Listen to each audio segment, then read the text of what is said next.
Let's go, Sean. We'll go here. All right, here with Devin Haney, FightHype.com. What's up, Dev? What's good, Sean? How you doing? Good, man. So you haven't been fighting, pushovers, and this guy's 6 feet tall. Hey, can somebody? Hey, Rob, can you hit the bell real fast, please? Can you hit the bell? Hold on 1 second.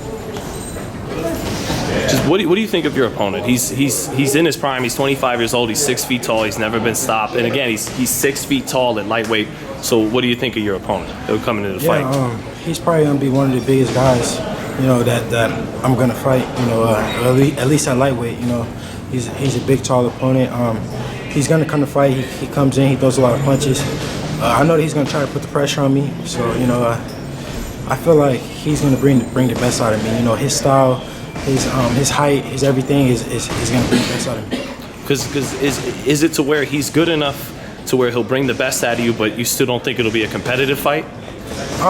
Because of course, he's gonna have to make me. He's gonna make me think in there. He put up a great fight with Dazn. He won rounds. The fight was close. So I know that he's gonna, he's gonna make it a competitive fight where, I'm gonna have to dig down deep. But I just think that, I know that I'm gonna do too much for him. Well, like you said, he went the full distance with Pedraza, won some rounds, so he's never been stopped. Yeah. Is that enter your mind at all, wanting to get a stoppage against a guy that's never been stopped? I mean, of course, I would love to stop him. I would love to knock him out. But if it doesn't happen, then, I won't be mad. Most importantly, I want to get the win, and I want to look good doing it.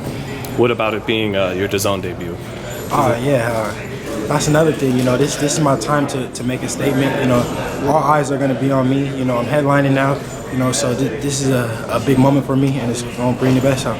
And it's today we had a press conference with Wilder in Brazil. They were selling the fight great, but a week or two ago you had something completely different. Canelo and Jacobs had all respect. What do you feel about outside the ring selling fights, and how do you feel you should go about it? Well, I feel like that's part of it. Of course, you got to get those butts in the seat. You got to make it entertaining. Make people want to watch. So when you got two guys who are willing to do that, it's always a good turnout.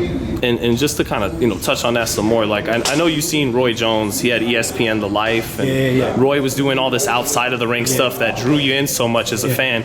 How do you think you're going to connect with people outside the boxing ring? I feel like I connect with people a lot, outside of boxing, because at the end of the day, I didn't go to the Olympics, I haven't really fought on TV that many times, it's probably it's gonna be like my fourth time on on TV, on television. So when now it's streaming, so on a big platform like this. Before that, I was fighting on little shows and in Mexico. So a lot of people know me from outside the ring, social media and stuff like that. So I feel like people connect with me a lot, and I look to get back to doing my work in my channel, Real Devin Haney TV, and showing the fans more who Devin Haney is.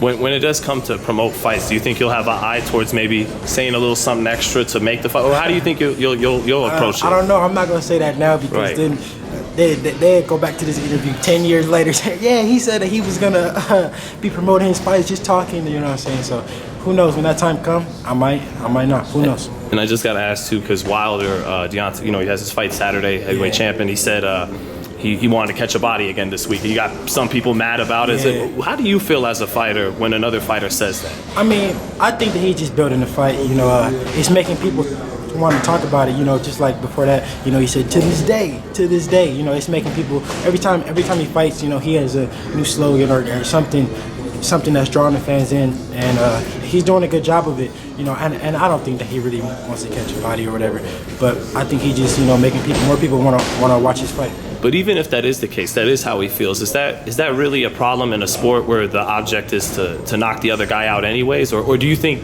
you shouldn't say something like that, or what do or who cares? It's the fight game, and it is what it is. Or no comment. I'm gonna stay away from that question. That's a touchy subject right there. Right. I'm gonna just stay away from that. Right. And then also just got to ask you about, how do you feel about the WBC ruling? A lot of people want to see the Luke Campbell fight with you and Luke Campbell, but they went another direction.